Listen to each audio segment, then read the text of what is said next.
राजगढ़ में संविदा स्वास्थ्य कर्मचारियों ने मुख्यमंत्री के नाम 8 सूत्रीय मांगों को लेकर कलेक्ट्रेट कार्यालय पहुंचकर एसडीएम रत्नेश श्रीवास्तव को ज्ञापन दिया।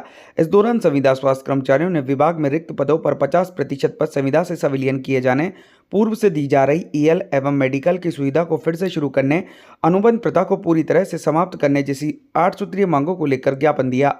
मैं जितेंद्र भदौरिया, प्रदेश अध्यक्ष हूँ संविदा स्वास्थ्य कर्मचारी संघ का। पूरे प्रदेश में सभी जिलों में आज ज्ञापन दिया जा रहा है। सामूहिक अवकाश है और पूरी तरह से स्वास्थ्य व्यवस्था चरमराई हुई है और जिसका कहीं न कहीं जनता के प्रति जाता है, मैसेज जाता है।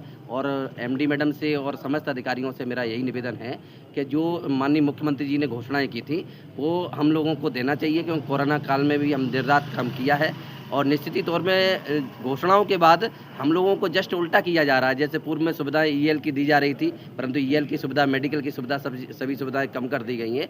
जबकि स्वास्थ्य विभाग में हम काम कर रहे हैं, फिर भी हेल्थ इंश्योरेंस जैसी सुविधा नहीं है।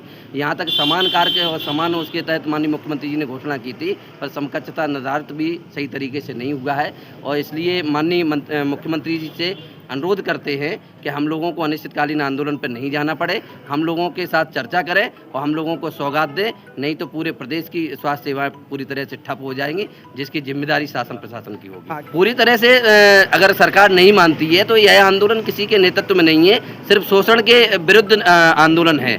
प्रत्येक कर्मचारी ठगा हुआ महसूस कर रहा है। प्रत्येक कर्मचारियों की वहाँ पे इतनी बड़ी महापंचायत, आपने सभी लोगों को पता होगा, महापंचायत बुला करके जिसमें हजारों संविदा कर्मचारी एकत्रित हुए थे चुनाव से पहले, परंतु देखा गया है कि चुनाव जब आता है संविदा कर्मचारियों को एक सिर्फ कागज की नीति दी जाती है, उसमें कोई सॉल्यूशन नहीं होता है। 2018 में भी चुनाव आया, 2018 में भी एक पॉलिसी दी गई, उसका कोई लाभ नहीं दिया गया। 2023 में भी एक पॉलिसी दी गई और पॉलिसी में पूरी तरह से संविदा कर्मचारियों के लिए उल्टा ही परिणाम दिया गया है। इसलिए शासन प्रशासन को निर्णय लेना होगा। और संविदा कर्मचारी कब तक संविदा में रखेंगे? 10-10, 15-15, 20-20 साल हो गए। इसलिए सरकार से माननीय मुख्यमंत्री संवेदनशील मुख्यमंत्री है, वह सोचेंगे और हम लोगों को लिए कहीं न कहीं परमानेंट सॉल्यूशन देंगे, नियमित करेंगे, शासकीय सुविधाएं देंगे।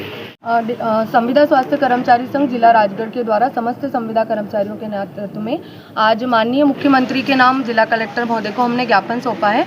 इसके तहत आदरणीय पूर्व सीएम श्री शिवराज सिंह चौहान ने संविदा कर्मचारियों को कुछ सौगातें दी थी, जिनका वर्तमान जो 2025 की संविदा मैनुअल है उसमें कुछ चीज़ें हमारी कम की गई हैं, जैसे कि हमारी ईएल जो है वो घटा दी गई है। इसके अलावा हमारी विभिन्न मांगे हैं कि संविलियन पर जो रिक्त पद है उन पर विभाग के कर्मचारियों का संविलियन किया जाए, एनपीएस सिस्टम लागू किया जाए, पूर्व में जो हमारे साथी संविदा स्टाफ, सपोर्ट स्टाफ निकाले गए हैं उनकी एनएचएम में वापसी की जाए।